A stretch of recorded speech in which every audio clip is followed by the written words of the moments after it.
సమస్త జగత్తుకు గురువుగా ఇప్పటికీ పూజలందుకుంటున్న శంకరాచార్యులు భక్తి మార్గంలో ప్రయాణించాలనుకునే వారికి ఎన్నో స్తోత్రాలను అందించారు. బాలబ్రహ్మచారిగా ఓసారి శంకరాచార్యులు భిక్ష కోసం ఓ ఇంటికి వెళ్లారు. ఆ క్షణంలో ఆ పేదింటి ఇల్లాలి దగ్గర భిక్ష వేసేందుకు ఏమీ లేక తాను ఉపవాసం విడిచినప్పుడు తినేందుకు ఉంచుకున్న ఉసిరికాయనే శంకరాచార్యులకు ఇచ్చింది. దానికి చలించిపోయిన శంకరాచార్యులు ఆ క్షణం లక్ష్మీదేవిని పూజిస్తూ కనకధారా స్తోత్రాన్ని అక్కడే చదివారు.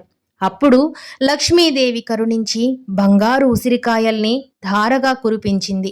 ఆ కనకధారా స్తోత్రంతో పాటు సామాన్యుల నుంచి తలలు పండిన పండితుల వరకు అంతా చదువుకునేలా దాదాపు 108 స్తోత్రాలు, గ్రంథాలు రచించారు. మనం రోజువారీ చదువుకునే శివానందలహరి, మహిషాసుర మర్దిని స్తోత్రం, భజ గోవిందం, కాలభైరవాష్టకం, గణేశ పంచరత్నం, అన్నపూర్ణ స్తోత్రం వంటివన్నీ అందించింది ఆదిశంకరాచార్యులే.